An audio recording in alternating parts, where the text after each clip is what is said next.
346 page پر، فریقین اللہ تعالیٰ کے حکم کو ماننے کے پابند ہوں گے، قرآن نے جسے زندہ کیا ہے فریقین کے نمائندے اسے زندہ کریں گے، اور جسے قرآن نے مارا ہے وہ اسے ماریں گے۔ حکمین کو اس مسئلے کا حل قرآن میں ملا تو وہ اس کی پابندی کریں گے، اور اگر انہیں قرآن سے رہنمائی نہ ملی تو وہ سنت عادلہ غیر مفرقہ، سنت عادلہ غیر مفرقہ، یہ انورٹڈ کامہ میں لکھا ہے کہ رہنمائی نہ ملی تو وہ سنت عادلہ غیر مفرقہ کی پیروی کریں گے، اور حکمین عبداللہ بن قیس اور عمر بن عاص ہوں گے۔ حکمین کو فریقین کی طرف سے امان ہوگی، 1 سال تک جنگ بند ہوگی، اور اگر حکمین جلدی کرنا چاہیں تو انہیں اس کا اختیار ہوگا۔ اگر حکمین ہے کاف میم یہ نون سے کوئی مر جائے تو اس کے مقرر کرنے والا امیر اس کا جانشین بنانے کا حقدار ہوگا۔ اس شرائط نامے میں قتل عثمان رضی اللہ کا کوئی ذکر نہیں تھا۔ اچھا، یہاں پر اب یہ والا چیپٹر کلوز ہو گیا۔ اب پیج 347 پہ ہم آ گئے، اور یہاں پر بڑی ہیڈنگ ہے، لکھا ہے واقعہ کربلا، لکھا ہے شہادت حضرت امام حسین علیہ السلام تاریخ انسانیت کا المناک واقعہ ہے۔ کربلا میں جو ظلم ہوا اس کی تاریخ عالم میں کہیں مثال نہیں ملتی۔ اس واقعے میں خاندان رسول صلی اللہ علیہ وآلہ وسلم کا گلشن اجڑ گیا۔ واقعہ کربلا کے وقت حضرت امام محمد باقر علیہ السلام ایک معصوم بچے تھے۔ آپ علیہ السلام نے تمام مصائب کا مشاہدہ اپنی آنکھوں سے کیا تھا، اور اس واقعے کے دردناک حالات آپ علیہ السلام کے دل و دماغ پر نقش تھے، اور حضرت امام سجاد علیہ السلام اور حضرت امام محمد باقر علیہ السلام ہمیشہ کربلا کے مصائب کو یاد کرتے تھے۔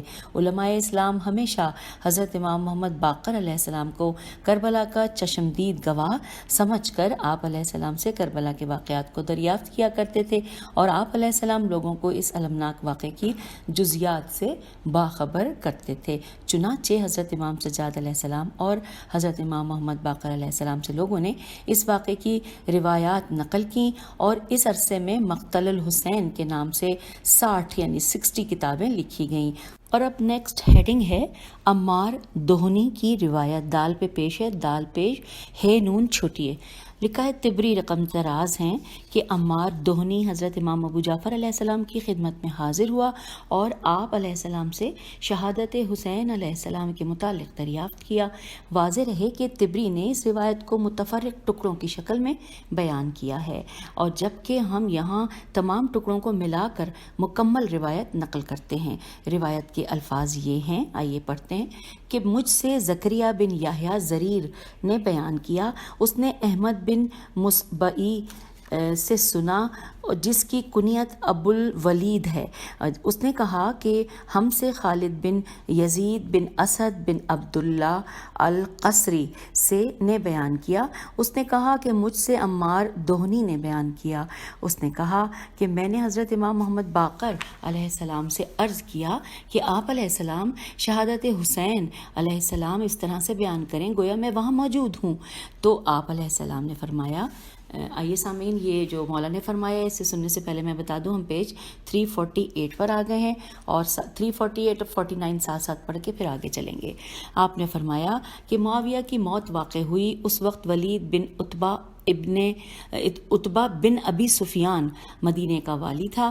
اس نے حضرت امام حسین علیہ السلام کو بلایا، آپ علیہ السلام نے فرمایا مجھے وقت چاہیے، اس نے آپ علیہ السلام سے نرم سلوک کیا اور آپ علیہ السلام کو سوچنے کا وقت دیا۔ حضرت امام حسین علیہ السلام مکہ چلے گئے، اہل کوفہ اور ان کے قاصد آپ علیہ السلام کی خدمت میں حاضر ہوئے، اور انہوں نے کہا کہ ہم نے اپنے آپ کو آپ علیہ السلام کے لیے روک رکھا ہے، ہم والی کے ساتھ جمعے میں شریک نہیں ہوتے، لہٰذا آپ علیہ السلام ہمارے ہاں تشریف لائیں۔ اس وقت نعمان بن بشیر انصاری کوفے کا اس وقت حاکم تھا۔ حضرت امام حسین علیہ السلام نے اپنے ابن حضرت مسلم بن عقیل بن ابی طالب علیہ السلام سے فرمایا کہ آپ علیہ السلام کوفہ جائیں، وہاں کے حالات کا جائزہ لے کر مجھے اطلاع دیں، اگر ان کی باتیں درست ہوں تو پھر ہم ان کے پاس جائیں گے۔ حضرت مسلم علیہ السلام مکے سے مدینہ گئے اور وہاں سے 2 رہنما ساتھ لیے، اور جب صحرا میں پہنچے پہنچے تو ان کے پاس پانی ختم ہو گیا تھا اور پیاس کی وجہ سے ایک رہنما مر گیا تھا۔ حضرت مسلم علیہ السلام نے امام علیہ السلام کو خط لکھا اور سفارتکاری سے معذرت طلب کی، لیکن حضرت امام حسین علیہ السلام نے جواب دیا کہ کوفے جاؤ۔ چنانچہ حضرت مسلم علیہ السلام کوفہ چلے گئے اور وہاں ایک شخص کے ہاں قیام کیا جس کا نام ابن اوسجہ تھا۔ جب اہل کوفہ کو حضرت مسلم علیہ السلام کی آمد کا علم ہوا تو وہ حضرت مسلم کی دھڑا دھڑ بیعت کرنے لگے۔ 12,000 کوفیوں نے ان کی بیعت کی۔ یزید کا ایک بہی خواہ نعمان بن بشیر والی کوفہ کے پاس گیا اور اس نے کہا کہ تو کمزور ہے یا کمزوری دکھا رہا ہے؟ پورا شہر تیرے ہاتھ سے نکلنے والا ہے۔ نعمان نے جواب دیا کہ اطاعت خدا میں مجھے کمزور ہونا معصیت میں طاقتور ہونے سے زیادہ بہتر ہے۔ میں خدا کے پردے کو کبھی چاک نہیں کروں گا۔ اس شخص نے یزید کو خط لکھا اور نعمان کی کمزوری کو بیان کیا۔ یزید نے اپنے غلام سرجون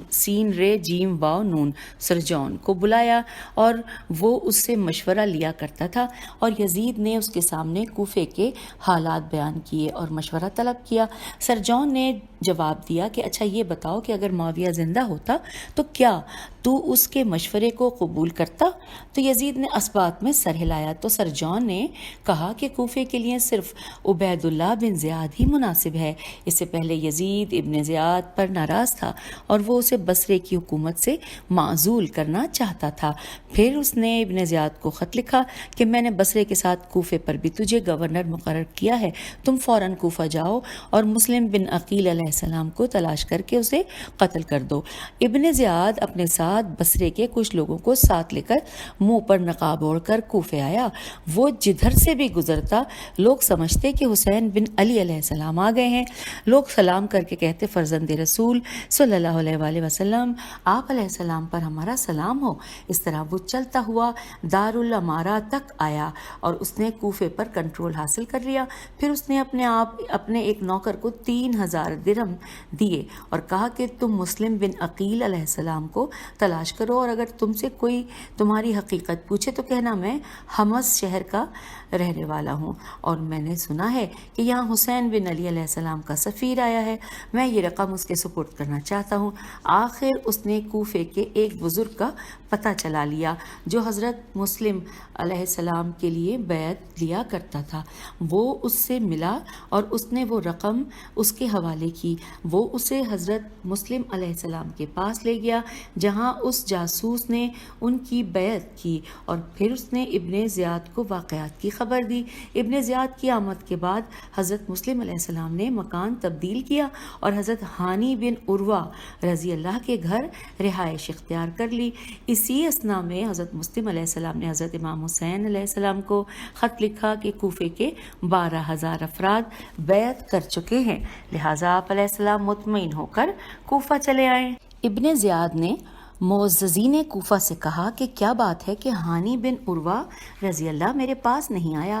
محمد بن اشعث کچھ لوگوں کو ساتھ لے کر ہانی کے دروازے پر آیا اور کہا کہ حاکم آپ رضی اللہ کو یاد کر رہا ہے، تو آپ رضی اللہ اس کے پاس چلیں۔ اور اب ہم آگے پیج 350 اور 351 پڑھ کے آگے چلیں گے۔ ان لوگوں کے اصرار پر حضرت ہانی رضی اللہ ان کے ساتھ دارالامارہ کی طرف روانہ ہوئے۔ عبید اللہ کے پاس پہنچے۔ شریح قاضی بھی ابن زیاد کے ساتھ بیٹھا ہوا تھا۔ ابن زیاد نے شریح کو دیکھ کر کہا کہ لو، خائن اپنے پاؤں پر چل کر خود ہی ہمارے پاس آ گیا ہے۔ حضرت ہانی رضی اللہ نے سلام کیا تو ابن زیاد نے کہا کہ مسلم علیہ السلام کہاں ہیں؟ انہوں نے کہا مجھے ان کا کوئی علم نہیں ہے۔ ابن زیاد نے جاسوس کو آواز دی جو رقم لے کر گیا تھا۔ حضرت ہانی رضی اللہ نے مان لیا کہ وہ میرے مہمان ہیں لیکن میں خود انہیں لے کر نہیں آیا اور وہ خود میرے گھر آئے ہیں۔ ابن زیاد نے کہا کہ اسے میرے پاس لے آؤ۔ حضرت ہانی رضی اللہ نے کہا کہ اگر وہ میرے قدموں کے نیچے بھی ہوتا تو بھی میں اسے کسی کے سپرد نہ کرتا۔ ابن زیاد نے کہا کہ اسے میرے قریب لاؤ۔ حضرت ہانی رضی اللہ قریب ہوئے تو ابن زیاد نے ان پر حملہ کیا اور انہیں زخمی کر دیا۔ اب آگے چلتے ہیں کہ لکھا ہے کہ حضرت ام ہانی رضی اللہ نے ایک سپاہی سے تلوار چھیننا چاہی لیکن وہ کامیاب نہ ہو سکے۔ ابن زیاد نے کہا اب تمہارا خون حلال ہو گیا ہے۔ پھر ابن زیاد کے حکم پر انہیں دارالامارہ کی ایک کوٹری میں قید کر دیا گیا۔ حوالہ ہے تاریخ الامم والملوک، جلد نمبر 4، صفحہ نمبر 257 سے لے کر 259 تک۔ اس کے بعد طبری نے اس واقعے کی تفصیل بیان کی۔ پھر اس نے حضرت امام محمد باقر علیہ السلام کی روایت کو بیان کیا کہ آپ علیہ السلام نے فرمایا ہانی قید خانے میں تھے کہ قبیلہ مزہج میم زال ہے جیم قبیلہ مزہج تک یہ خبر پہنچی۔ وہ لوگ جمع ہو کر دارالامارہ کے دروازے پر پہنچے اور ہانی رضی اللہ کی رہائی کا مطالبہ کرنے لگے۔ ابن زیاد نے آوازیں سنی تو پوچھا کہ یہ کیسا شور ہے؟ بتایا گیا کہ ہانی کی قوم مزہج آئی ہوئی ہے۔ ابن زیاد نے شریح سے کہا کہ تم جا کر انہیں یقین دلاؤ کہ میں نے کچھ باتیں کرنے کے لیے ہانی کو اپنے پاس روکا ہوا ہے۔ شریح کے ساتھ اس نے اپنا ایک جاسوس بھی روانہ کیا تاکہ دیکھے کہ شریح کیا کہتا ہے۔ شریح ہانی کے پاس سے گزرا تو ہانی نے کہا کہ شریح خدا کا خوف کر، یہ شخص مجھے قتل کرنے والا ہے۔ الغرض شریح باہر گیا اور اس نے محل کے دروازے پر کھڑا ہو کر کہا کہ تمہیں پریشان ہونے کی ضرورت نہیں، حاکم نے سوالات کے لیے سے اپنے پاس اسے روکا ہوا ہے۔ جب حضرت مسلم علیہ السلام کو پتہ چلا کہ ہانی گرفتار ہو چکا ہے تو حضرت مسلم علیہ السلام باہر آئے اور اپنا شعار بلند کیا، شین عین الف رے، اپنا شعار بلند کیا۔ 4000 کوفی ان کے گرد جمع ہو گئے۔ حضرت مسلم علیہ السلام نے ساتھیوں کی صف بندی کی اور میمنہ میسرہ تشکیل دیا اور خود قلب لشکر کو سنبھالا۔ ابن زیاد نے معززین شہر کو محل میں جمع کیا۔ قبائل کے معززین باہر نکلتے اور اپنے قبیلے والوں سے کہتے کہ اس جنگ میں حصہ نہ لو، واپس چلے جاؤ۔ یوں حضرت مسلم علیہ السلام کے ساتھی انہیں چھوڑ کر اپنے گھروں کو کھسکتے گئے۔ شام ہونے تک ان کے ساتھ صرف 500 افراد باقی بچے تھے۔ جیسے ہی رات ہوئی تو وہ بھی چلے گئے۔ حضرت مسلم علیہ السلام کوفے کی گلیوں میں اکیلے رہ گئے۔ ایک دروازہ کھلا، دیکھا وہاں ایک عورت کھڑی تھی۔ آپ علیہ السلام نے اس سے فرمایا کنیز خدا، میں پیاسا ہوں، مجھے پانی پلا دو۔ اس نے پانی پلایا مگر اس کے باوجود حضرت مسلم علیہ السلام اس کے دروازے پر کھڑے رہے۔ خاتون نے کہا بندہ خدا، شہر کے حالات ناگفتبے ہیں، آپ علیہ السلام اپنے گھر جائیں۔ تو آپ نے فرمایا کہ میں مسلم بن عقیل علیہ السلام ہوں، کیا تم آج رات مجھے اپنے پاس ٹھہرا سکتی ہو؟ عورت نے کہا جی ہاں، آپ علیہ السلام آ جائیں۔ اس عورت کا بیٹا محمد بن اشس کا دوست تھا۔ جب لڑکے کو علم ہوا تو وہ محمد بن اشس کے پاس گیا اور اسے حضرت مسلم علیہ السلام کا ٹھکانہ بتایا۔ محمد بن اشس ابن زیاد کے پاس گیا اور اسے جا کر حضرت مسلم علیہ السلام کا ٹھکانہ بتایا۔ ابن زیاد نے اسے اپنے ایک فوجی افسر عمرو بن حریث مخزومی کو سپاہ دے کر بھیجا اور اس کے ساتھ عبد الرحمن بن محمد بن اشس کو بھی روانہ کیا۔ ان لوگوں نے اس گھر کا گھیراؤ کر لیا۔ جب حضرت مسلم علیہ السلام کو معلوم ہوا تو آپ علیہ السلام تلوار نکال کر باہر آئے اور ان سے جنگ کی۔ عبد الرحمن نے انہیں امان دی اور حضرت مسلم علیہ السلام کو لے کر ابن زیاد کے پاس آیا۔ ابن زیاد نے محل کی چھت پر انہیں بھیج کر ان کا سر قلم کروا دیا اور ان کی لاش لوگوں کی طرف پھینک دی اور ہانی کو قتل کروایا۔ پھر دونوں لاشوں کو رسیوں سے گھسیٹ کر کناسہ کوفہ لایا گیا اور وہاں ان کی لاشوں کو صلیب پر لٹکا دیا گیا۔ اور یہاں پر اب ہم پہنچ گئے ہیں پیج نمبر 352 پر۔ اب لکھا ہے کہ کسی شاعر نے اس عنوان پر کہا تھا، عربی کے یہ 2 اشعار ہیں، ترجمہ کہ اگر تو موت کو نہیں جانتی تو پھر ہانی رضی اللہ اور ابن عقیل کی لاشوں کو بازار میں دیکھ۔ ان دونوں نے حاکم کے خلاف بغاوت کی تو دونوں لوگوں کی داستانوں کا موضوع بن کر رہ گئے. تو یہ یہاں پر انورٹڈ کاما میں یہ ترجمہ ختم ہوا ان دو اشعار کا. اور پھر لکھا ہے کہ پھر اس نے عمار دہانی کی روایت شروع کی کہ حضرت امام محمد باقر علیہ السلام نے فرمایا، حضرت امام حسین علیہ السلام کو حضرت مسلم علیہ السلام کا خط ملا تو آپ کوفے کی سمت روانہ ہوئے. پھر جب امام علیہ السلام اور قادسیہ، قاف الف دال سین یہ ہے، قادسیہ کے درمیان 3 میل کا فاصلہ رہ گیا تو حر بن یزید تمیمی لشکر کے لے کر پہنچا اور کہا کہ آپ علیہ السلام کہاں جانا چاہتے ہیں؟ امام علیہ السلام نے فرمایا کہ میں اس شہر میں جانا چاہتا ہوں. حر نے کہا کہ آپ واپس چلے جائیں، تو اس شہر میں مجھے آپ علیہ السلام کے لیے کوئی بھلائی دکھائی نہیں دے رہی. تو حضرت امام حسین علیہ السلام نے واپسی کا ارادہ کیا. آپ علیہ السلام کے ساتھ حضرت مسلم بن عقیل علیہ السلام کے بھائی تھے اور انہوں نے کہا کہ خدا کی قسم ہم واپس نہ جائیں گے یہاں تک کہ اپنا قصاص نہ لے لیں یا ہم خود قتل ہو جائیں. اس وقت حضرت امام حسین علیہ السلام نے فرمایا کہ ان کے بعد زندگی میں کوئی بھلائی نہیں ہے. آپ علیہ السلام روانہ ہوئے. ابن زیاد کی فوج کا ابتدائی دستہ دکھائی دیا. آپ علیہ السلام نے کوفے کا راستہ چھوڑ دیا اور کربلا کی طرف کا رخ کیا.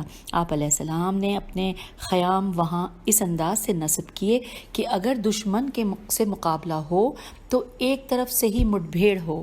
کربلا میں ورود کے وقت حضرت امام حسین علیہ السلام کے ساتھیوں کے پاس 45 گھوڑے تھے اور 100 پیادے تھے، 100 پیدل فوج.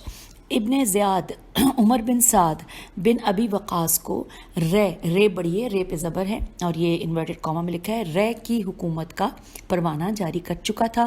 لیکن ادھر حضرت امام حسین علیہ السلام کا معاملہ سامنے آیا تو ابن زیاد نے اس سے کہا کہ پہلے تم حسین علیہ السلام کا کام تمام کرو. اس نے کہا مجھے اس سے معاف رکھو، لیکن ابن زیاد نے کہا کہ تمہیں یہ مہم ضرور سر کرنا ہوگی.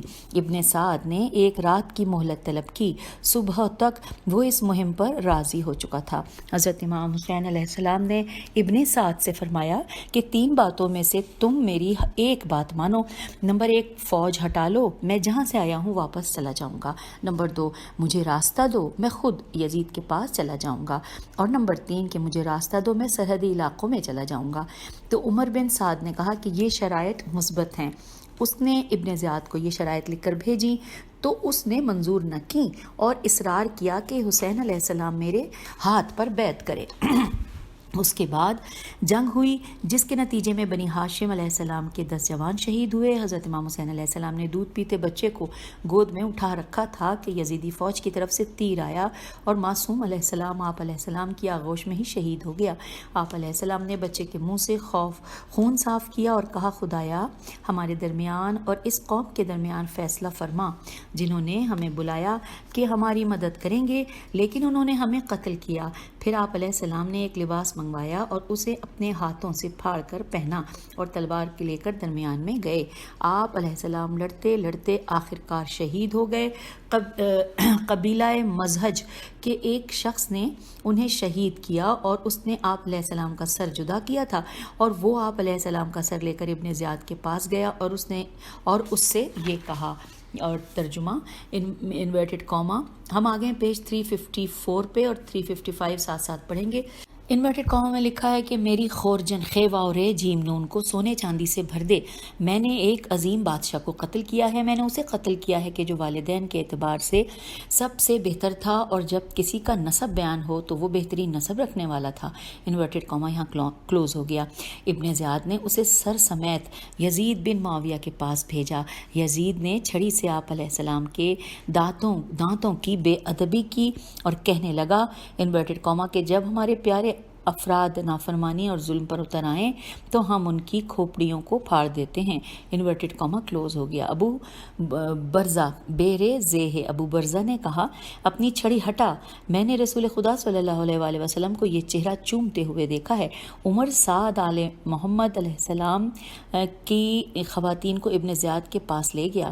ابن زیاد نے حضرت امام سجاد علیہ السلام کو دیکھا تو اس نے انہیں قتل کرنے کا ارادہ کیا، مگر حضرت زینب سلام اللہ علیہ نے مگر حضرت زینب سلام اللہ علیہ ان کے اوپر گر گئیں اور بی بی نے فرمایا کہ اگر اس سے مارنا ہے تو مجھے بھی اس کے ساتھ قتل کر دے۔ ابن زیاد گھبرا گیا اور اس نے حضرت امام سجاد علیہ السلام کو چھوڑ دیا۔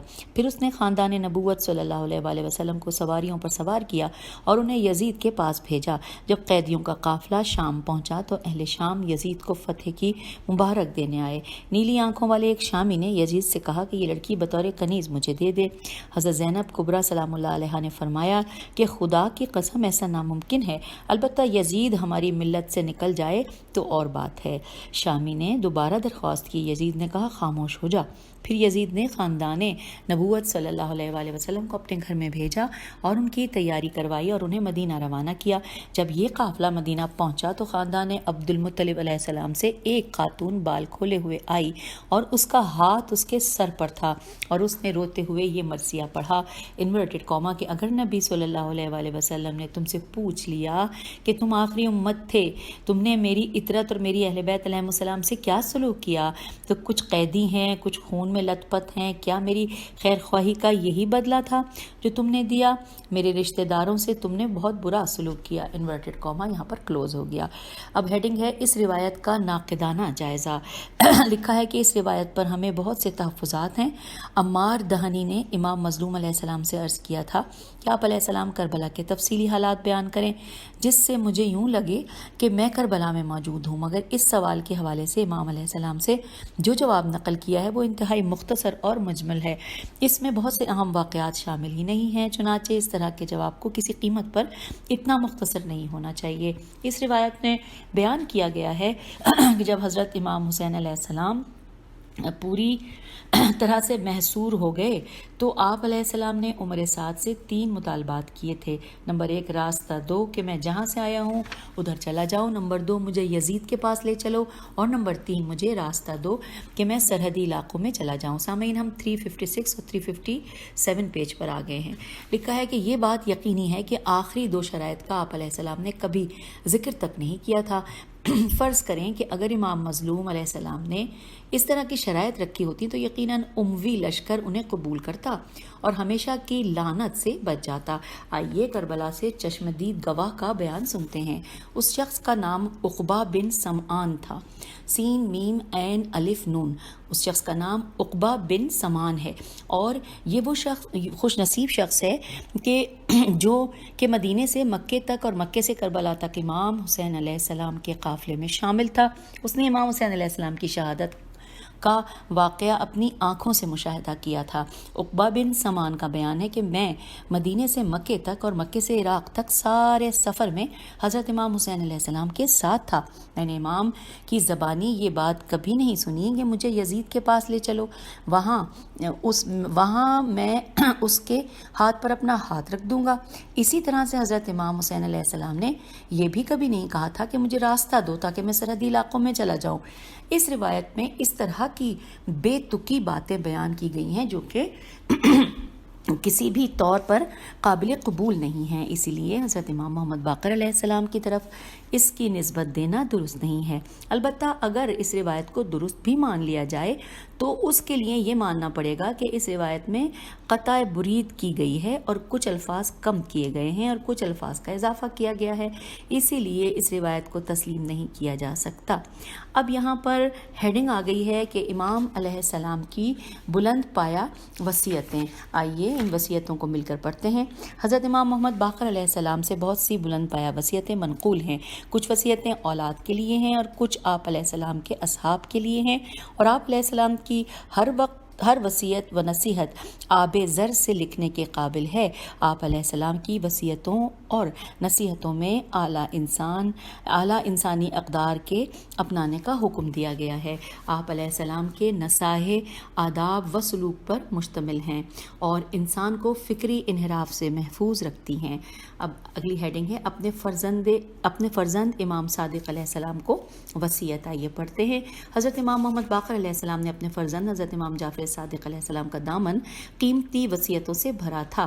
آپ علیہ السلام کی چند نصائح یہ ہیں۔ نمبر 1، حضرت امام محمد باقر علیہ السلام نے اپنے فرزند حضرت امام جعفر صادق علیہ السلام کو نصیحت کرتے ہوئے فرمایا کہ فرزند، اللہ تعالیٰ نے ان تین چیزوں میں مخفی رکھا ہے۔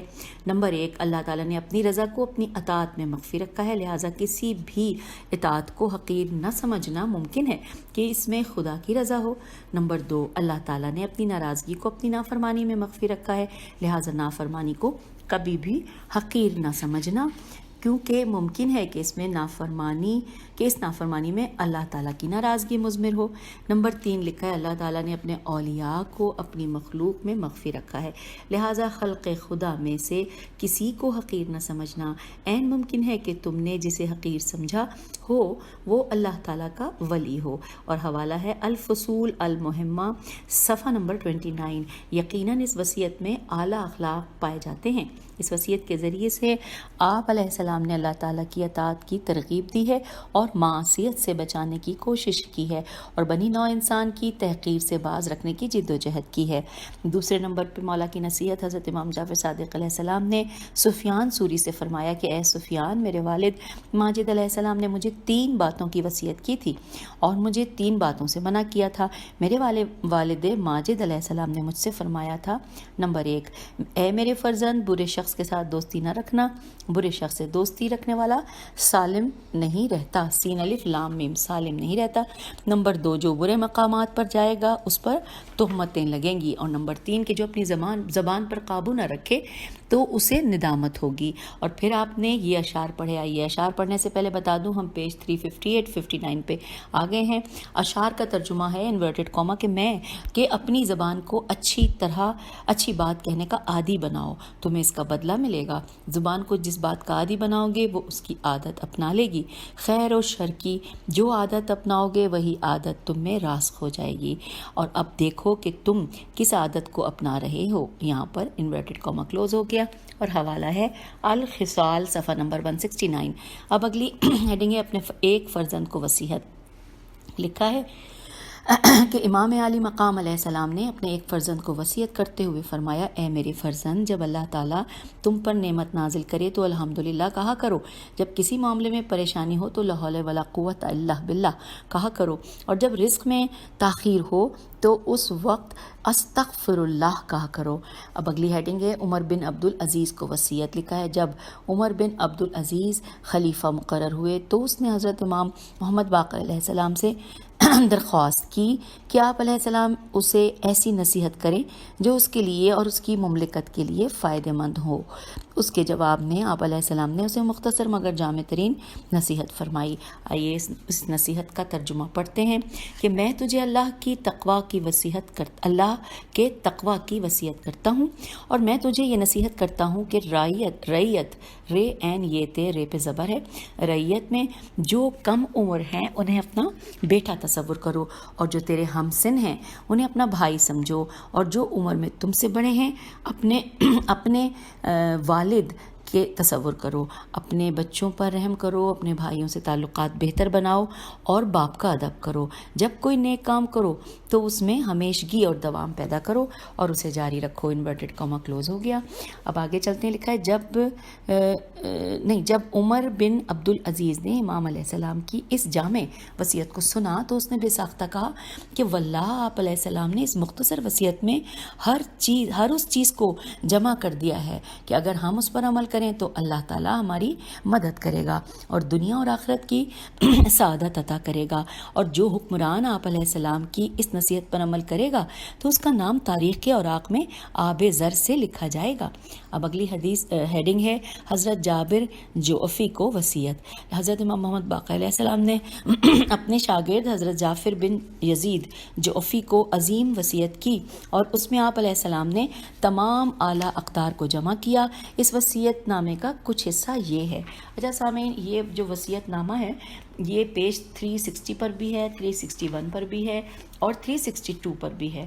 362 میں بالکل آخر میں جا کے یہ ختم ہوا ہے۔ تو اب ہم ایسا کریں گے کہ اب اس کا ترجمہ پڑھنا شروع کر رہے ہیں کہ جو پیج 364 365 اور 366 تک گیا ہے۔ اور اب آئیے اس کے پڑھنے کا آغاز کرتے ہیں۔ انورٹڈ کاما، اے جابر رضی اللہ، میں تمہیں 5 باتوں کی وضاحت کرتا ہوں۔ 1، اگر تم پر کوئی ظلم کرے تو اس پر بدلے میں ظلم نہ کرنا۔ 2، اگر لوگ تجھ سے خیانت کریں تو تم خیانت نہ کرنا۔ 3، اگر تمہیں جھٹلایا جائے تو غصہ نہ کرنا۔ 4، اگر تمہاری تعریف کی جائے تو اس پر خوش نہ ہونا۔ 5، اگر تمہاری مذمت کی جائے تو پریشان نہ ہونا۔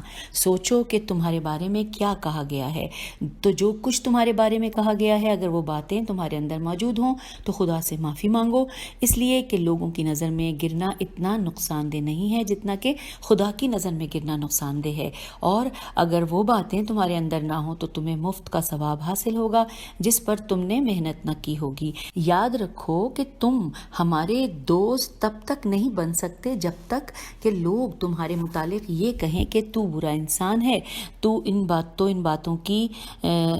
باتوں سے تو غمگین نہ ہو، اور اگر شہر کے لوگ یہ کہیں کہ تو بڑا نیک انسان ہے تو اس تعریف پر تم خوشیاں نہ مناؤ، اس کے بجائے اپنی زندگی کو قرآن کے آئینے میں دیکھو۔ اگر تمہیں یہ دکھائی دے کہ تم قرآن کے راستے کے راہی ہو اور قرآن کی ترغیب و ترہیب کے پابند ہو تو پھر ثابت قدم رہو اور تمہیں مبارک ہو، لوگوں کی باتیں تمہیں نقصان نہیں پہنچا سکتی، اور اگر تم یہ محسوس کرو کہ تمہارا چال چلن قرآن کے مطابق نہیں ہے تو پھر اپنے نفس کے دھوکے میں نہ آؤ۔ مومن اپنی خواہشات کو مغلوب کرنے کے لیے اپنے نفس سے جہاد کرتا ہے، اور وہ اپنے نفس کے ٹیڑھے پن کو سیدھا کرتا ہے، اور محب الہی کی وجہ سے اپنی خواہشات کی مخالفت کرتا ہے۔ بعض اوقات وہ نفس سے مغلوب ہو جاتا ہے اور خواہشات کی پیروی کرنے لگتا ہے، خدا اسے سوچنے کی مہلت دیتا ہے، وہ سوچنے لگتا ہے، اللہ تعالیٰ اس کی غلطی کو معاف کرتا ہے، وہ نصیحت قبول کر لیتا ہے اور توبہ استغفار کی طرف رخ کرتا ہے، اس کی بصیرت و معرفت میں اضافہ ہو جاتا ہے اور اس میں خوف خدا کا اضافہ ہو جاتا ہے۔ اللہ تعالیٰ کا فرمان ہے انورٹڈ کاما کہ بے شک جو اہل تقوی ہیں انہیں جب کبھی شیطان کی طرف سے کسی خطرے کا احساس ہوتا ہے تو وہ چوکنے ہو جاتے ہیں اور انہیں اس وقت سوجھ بوجھ آ جاتی ہے۔ اے جابر، بڑا مقام شکر حاصل کرنے کے لیے تھوڑے رزق کو اپنے لیے زیادہ تصور کرو، اور اپنے نفس کو متعون میم توئے عین واو نون کرنے کے لیے، متعاون کرنے کے لیے، یا متعون، اب میں اس کو صحیح ادا نہیں کر سکی ہوں کیونکہ میں نے یہ فرسٹ ٹائم لفظ سنا ہے، کرنے کے لیے اپنی زیادہ اطاعت کو بھی کم سمجھو، اور موجود شر کو اپنے موجود علم سے دور کرو، اور موجودہ علم کو خالص عمل کے لیے استعمال کرو۔ خالص عمل کے حصول کے لیے بیداری کی شدت کو وسیلہ بنا کر عظیم غفلت سے دور رہو، اور سچے خوف سے زیادہ بیداری کو حاصل کرو، اور موجودہ زندگی کو غنیمت جان کر اسے زیب و زینت میں نہ گزارو، اور عقل سے رہنمائی حاصل کر کے خواہشات کے حملوں سے بچو، اور علم سے رہنمائی حاصل کر کے خواہشات کے غلبے کے وقت توقف اختیار کرو، اور خالص عمل کو روز جزا تک باقی رکھو، اور حرص سے دور رہ کر قناعت کی سرزمین پر ڈیرا ڈالو، اور قناعت کی برکتوں سے حرص کے حملوں کا مقابلہ کرو، اور لوگوں سے مایوسی کے ذریعے سے طمع کے اسباب کو کاٹ ڈالو، اور امیدوں کو مختصر کرو، اس سے تمہیں زہد کی مٹھاس حاصل ہوگی، اور معرفت نفس کے ذریعے سے خود پسندی کے تمام راستے بند کر دو، اور معاملات کو خدا کے سپرد کر کے راحت نفس حاصل کرو۔ دل کو اطمینان دے کر بدن کی راحت طلب کرو، اور دل کی راحت قلت خطا میں مضمر ہے، اور یہ پتہ نہیں لام پہ تشدید تو نہیں تھی، راحت قاف لام تے اور زیر اور خطا میں مضمر ہے، اور تنہائی کے لمحات میں کثرت ذکر کو وسیلہ بنا کر دل کو راحت پہنچاؤ، خوف خدا میں مغموم رہ کر دل کو منور کرو، اور سچے خوف خدا کو ذریعہ بنا کر ابلیس سے بچو۔ خبردار، جھوٹی امیدوں سے بچو، اس سے تم خوف کے شکنجے میں پھنس جاؤ گے، اور سچ کا ساتھی بن کر اپنے اعمال کو خدا کے لیے مزین کرو۔ موت کو ہمیشہ مد نظر رکھو، اور آج اور کل کے چکر میں مت پڑو، یہ ایک گہرا سمندر ہے جس میں ہلاک شدگان ڈوبا کرتے ہیں۔ غفلت سے بچو، اس سے دل میں سختی پیدا ہوتی ہے۔ ضروری کام جن کے لیے تم عذر نہیں کر سکتے ان میں سستی نہ کرو، اس طرح سے ندامت حاصل ہوتی ہے۔ شدید ندامت کے ذریعے سے سابقہ گناہوں کی معافی طلب کرو، اور اس کے لیے کثرت سے استغفار کرو، بارگاہ احدیت میں رجوع کر کے رحمت اور بخشش کے طلبگار بنو، اور حسن رجوع کے لیے خالص دعا اور تاریکی میں کی جانے والی مناجات ضروری ہیں۔ تھوڑے رزق کو زیادہ سمجھ کر شکر کا عظیم مقام حاصل کرو اور اپنی عطاعت کو قلیل تصور کرو، اور شکر کی کثرت سے نعمات کا اضافہ چاہو، اور جب تمہیں نعمات کے زوال کا اندیشہ ہو تو اس سے تمہیں شکر کی توفیق حاصل ہوگی۔ طمع کو مار کر ابدی عزت حاصل کرو۔ لوگوں سے مایوس ہونا عزت ہے، اور اس عزت سے طمع کی ذلت کا علاج ممکن ہے، اور بلند نظری سے مایوسی کی عزت حاصل کرو، اور امیدوں کو مختصر کر کے دنیا سے زیادہ راہ بناؤ، اور موقع کو غنیمت جان کر فائدہ حاصل کرو۔ خبردار، غیر ثقہ فرد پر کبھی بھروسہ نہ کرو، اور شر بھی غذا کی طرح سے مؤثر ہوتا ہے۔ تمہیں علم ہونا چاہیے کہ سلامتی طلب کرنے کے مانند کوئی علم نہیں ہے، اور سلامتی دل کی مانند اور سلامتی نہیں ہے، اور خوف کسی فعل سے روک دے۔ اس کو دوبارہ پڑھتے ہیں کہ تمہیں علم ہونا چاہیے کہ سلامتی طلب کرنے کے مانند کوئی علم نہیں ہے، اور سلامتی دل کے مانند اور سلامتی نہیں ہے، اور جو خوف کسی فعل سے روک دے اس جیسا کوئی خوف نہیں ہے، اور فقر قلب کی مانند کوئی فقر نہیں ہے، اور نفس کی تونگری کی مانند کوئی تونگری نہیں، اور خواہشات پر کنٹرول سے زیادہ کوئی غلبہ نہیں ہے، اور نور یقین کی مانند کوئی نور نہیں ہے، اور دنیا کو حقیر تصور کرنے کی مانند کوئی یقین نہیں ہے، معرفت نفس کی مانند اور کوئی معرفت نہیں، اور عاملیت کی مانند کوئی نعمت نہیں، توفیق میسر آنے کی مانند کوئی عافیت نہیں ہے، اور بلند ہمتی کی مانند کوئی شرف نہیں ہے، امید کے اختصار کی مانند اور کوئی زہد نہیں ہے، اور درجات کے حصول کی جد و جہد کی مانند کوئی حرص نہیں ہے، انصاف کی مانند کوئی انصاف نہیں ہے، اور ظلم کی مانند کوئی زیادتی نہیں ہے،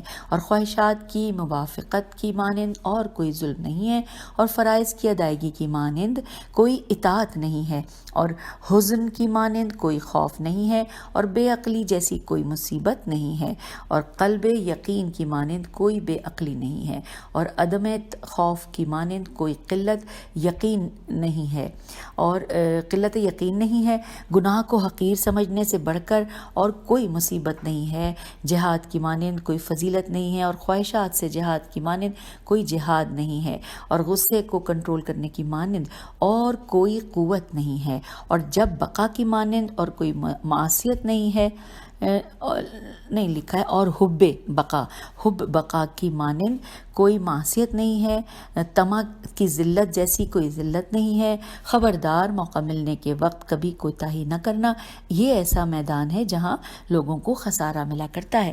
یہاں پر یہ وصیت مکمل ہوئی۔ آگے لکھا ہے کہ یہ الہی عہد نامہ اور وصیت نامہ انسانیت کے لیے مشعل راہ ہے جو رہتی دنیا تک انسانوں کو رہنمائی فراہم کرتا رہے گا۔ اس وصیت نامے میں انسان کے تمام روحانی امراض کو بیان کیا گیا ہے، اس کے ساتھ اس کا علاج بھی بتایا گیا ہے۔ ساتھ ہی ہیڈنگ ہے کہ ایک شخص کو وصیت کہ ایک مسلمان امام علیہ السلام کی خدمت میں حاضر ہوا اور اس نے عرض کیا کہ آپ علیہ السلام مجھے جامع نصیحت فرمائیں، تو آپ علیہ السلام نے اس کے جواب میں نہایت ہی مختصر الفاظ میں اسے یہ وصیت فرمائی کہ اپنی تیاری مکمل کرو اور زاد راہ آگے روانہ کرو اور اپنی ذات کے وسیع بنو۔ حوالہ ہے تاریخ دمشق جلد نمبر 54 اور صفحہ نمبر 292۔ امام علیہ السلام نے اس شخص کو نصیحت کی کہ جس سے خدا کا قرب حاصل ہو سکتا ہے اور آخرت کی سعادت حاصل ہو سکتی ہے۔ انسان جب زاد راہ آمادہ کر لے تو اسے دین کی سلامتی اور آخرت کی نجات کا یقین ہو جاتا ہے۔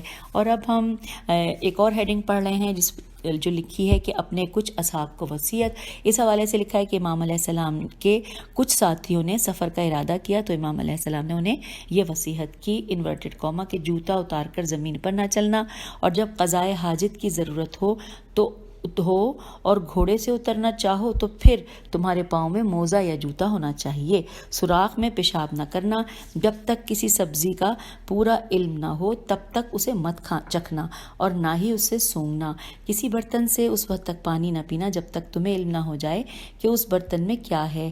پہچان والوں سے ہوشیار رہنا اور جنہیں نہیں پہچانتے ان سے صحبت اختیار نہ کرنا۔ اور یہاں پر حوالہ ہے تذکرہ ابن حمدون صفحہ نمبر 27۔ امام علیہ السلام نے صحت کے تمام اصولوں کو اپنی وصیت میں بیان فرمایا ہے۔ الف، امراض سے بچنے کے لیے آپ علیہ السلام نے یہ نصیحت فرمائی کہ ننگے پاؤں زمین پر نہیں چلنا چاہیے، کیونکہ ننگے پاؤں چلنے سے بعض اوقات نقصان دہ جراثیم پاؤں سے چمٹ جاتے ہیں اور انسان بیمار ہو جاتا ہے۔ بے، آپ علیہ السلام نے فرمایا رات کے وقت سواری سے ننگے پاؤں نہ اترنا، کیونکہ عین ممکن ہے کہ مٹی میں چھپے ہوئے سانپ یا بچھو اسے ڈس لیں۔ جیم، امام علیہ السلام نے فرمایا کہ کبھی بھول کر بھی سوراخ میں پیشاب نہ کرنا، کیونکہ اس بات کا قوی امکان ہے کہ سوراخ میں زہریلے جاندار موجود ہوں اور انسان کو کاٹ لیں۔ اب آگیا جیم کے بعد ہے، امام علیہ السلام نے فرمایا کہ جب صحرا میں کوئی سبزی دیکھو تو اسے کچھ سوچے سمجھے بغیر فوراً مت کھاؤ، ہو سکتا ہے کہ صحرائی سبزی نقصان دہ ہو اور اس کے کھانے سے انسان کی موت واقع ہو جائے۔ خے پہ لکھا ہے کہ کہیں پانی کی مشک دیکھو یا پانی کا بھرا ہوا گھڑا دیکھو تو فوراً اسے پانی نہ پیو، ہو سکتا ہے کہ وہ پانی زہریلا ہو اور انسان کے لیے مہلک ثابت ہو۔ اب یہاں پہ آخری ہیڈنگ ہے کہ اخلاقی حوالے سے آپ علیہ السلام نے 2 نصیحتیں کی۔ ان میں سے پہلی نصیحت یہ ہے کہ ہر پہچاننے والے پر اندھا دھند اعتماد نہ کرنا اور اپنے سارے راز اس کے سامنے کبھی نہ اگلنا، ہو سکتا ہے کہ تمہارا یہ جاننے والا تمہیں بلیک میل کرے۔ اور اس کے بعد آخری بات یہ لکھی ہے نصیحتوں کی کہ اسی طرح سے ناواقف فرد کے ساتھ سفر نہ کرنا۔ ہمارا مشاہدہ ہے کہ کچھ لوگ ہم سفر بن جاتے ہیں اور واپسی میں پر ایک دوسرے کا شکوہ کرتے ہوئے دکھائی دیتے ہیں۔ اسی لیے انسان کو چاہیے کہ ہر شخص پر اعتماد نہیں کرنا چاہیے، ویسے بھی دوست ہوتا نہیں ہر ہاتھ ملانے والا۔ اور ہم پیج 368 پر پہنچ گئے، آپ سے اجازت چاہتے ہیں۔ خدا حافظ، فی امان اللہ۔